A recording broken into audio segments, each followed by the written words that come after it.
good reputations. Here's the definition of reputation. Widespread belief that someone has a particular habit or characteristic and overall quality of character judged by people in general. Okay? We all have a reputation, and I was telling some of the gentlemen in the back of the sanctuary, we're going to have an open mic at the end of the sermon, and you can tell us yours. Ow. Reputation is what other people think of you. It's not what you say. It's what is lived out every day. It's when people go, I know what you're really like. Because this is who you show yourself to be.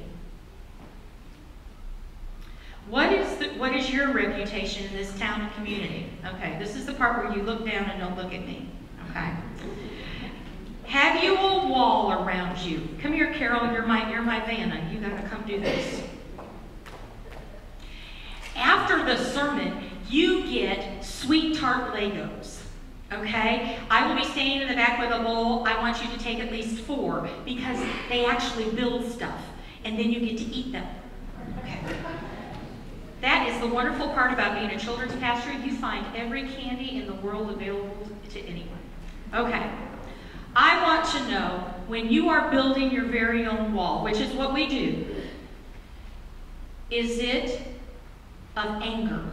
When people see you, when they hear about you, when they think about you in the community, do they think of somebody that reacts in anger right away? Do they see somebody who just flies off the handle? And they'll go, that's just the way they are. That's how you know what your reputation is when someone says, that's just the way they are. Now, do you have worry? Do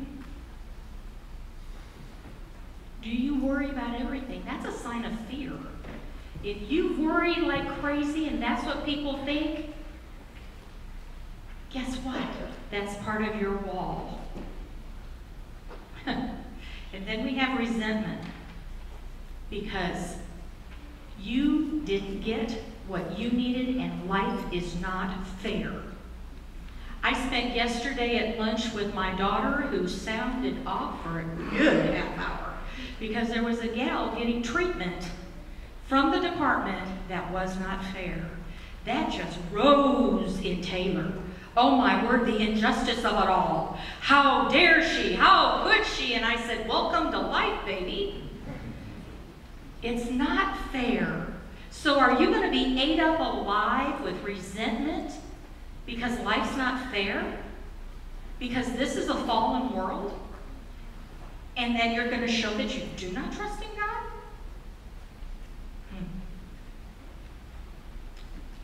Being hurt and having sadness and feeling defeated. You know it's not going to get any better than this. So I might as well just live this way. People are just going to have to handle it because this is the way it is. I don't have the job that I want. I don't have the income that everyone else has around me. Man, I wish I had a fireplace in my living room. Why don't I have, and why can't I be like the people around me? Here's my wall.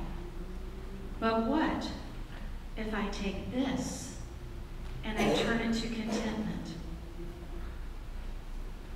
That people, when I tear down this part of my wall, they see that I handle that. Oh, That they see that I'm not going to be resentful about what life has for us. I don't dwell on what's not fair. I dwell on that God is good.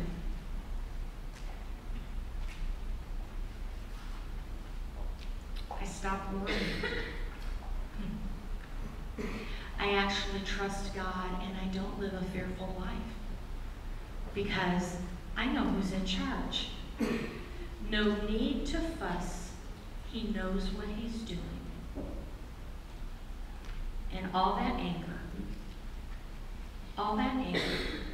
can be turned into an attitude of thanksgiving and of praise. So this week, when you are sitting in the dark with your sweet tart Legos, and you're building your wall and then you're tearing it down, because do you know who you trust to tear this down? Are you able to do this by yourself? Absolutely not. You don't have enough inside you. You are not enough, but God is. Just like Joshua, when we are with God and what He has told us to do, we can bolster the reputation and saving name of God throughout our circle of influence, even though we don't deserve it. And this is called grace. We receive the status of becoming His children and the privilege of participation in His eternal work. Not only do people ask us, why do you get to go through the stuff you're going through and you're okay? And we can go, because of God. Now, will that seem silly and will our brains seem very small? But guess what? God will be honored and there will be fame in the land, because there is a body of believers in Bel Air, Maryland, who show and demonstrate that they trust God. I'm going to be honest with you. I've heard some stuff about your reputation before I got here. Are you ready for this? This is the part where you're not going to want to look at me and I'm not going to want to look at you. I hear that Bel Air is a rich church. Have you heard that from folks that in town? They don't know we're not, but that's kind of cute, you know, but they say we're rich. I would like to tear down that wall and have it be that we are a generous congregation. That instead of people thinking about our pocketbooks, they see how much we are generous with our community and how much we love them. I hear that we expect things to be done for us here. But what if we saw every opportunity here to serve another person here instead of us being served? Have you ever been with somebody that you went to go help them, and by the time you left, you were more blessed than you blessed them? That's what happens when you serve. When you go with the attitude, I'm going to go in here and find out what I can do for these people, how I can love them, you will walk away going, wow, God just knocked my socks off. Did He knock your socks off? Okay. What if people saw us, usually with the term rich comes being stuck up. How about if people saw us as initiating acceptance and forgiveness? Everybody. Not just the folks that we think are okay, but everybody. We could knock down some walls and get to the promised land. Today is All Saints' Day. I had to write an email this past week to a friend of mine, and she said, what has been going on in your life? And I thought, I've lived here since January. Thursday, I start my 11th month here. Now, it may seem like I've been here forever, and you guys want to get rid of me, but I've just been here 10 months. So I went through my year, and when I went through my year, I had to go through, I moved 800 miles from everything I had known. Yes, my dad passed away in March. Yes, my husband is going through some health issues. Let's see. Along with that, my daughter got married. And then it dawned on me, it's all okay. She goes, how could you have gone through all that? It's because of the promise over here. If you go with God from the desert through Jericho, you get to the promised land. I would like to give you two examples of folks who have demonstrated with their reputation what it is to get to the promised land. Tom Cooney. Now don't you cry. Okay. Tom took a very slow dying process, and he did it with grace. And you all watched. His reputation, he took the time that normally, if you do not trust God, you look inward, was his time to look outward and build bridges.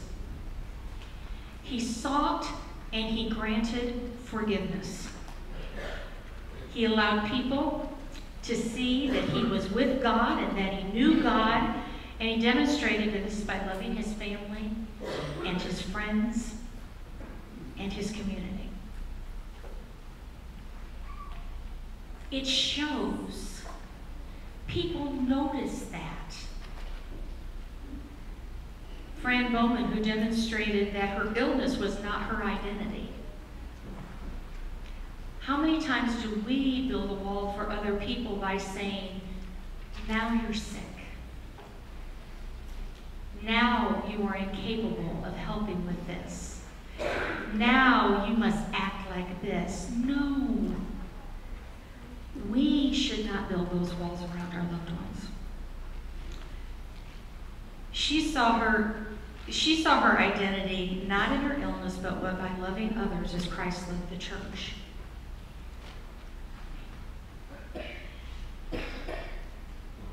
I don't know anything about hurricanes, but when Sandy comes, we're going to be given an awful lot of time to think. Because we won't have the stuff that goes with electricity, and we won't have the stuff that goes along with our schedules, and we won't have the stuff that can distract us from finally looking deep down inside our souls. It's not going to be pretty, but I want you to take those Legos and identify your wall, and then with God, knock the puppy down and get to the other side where it says the promised land.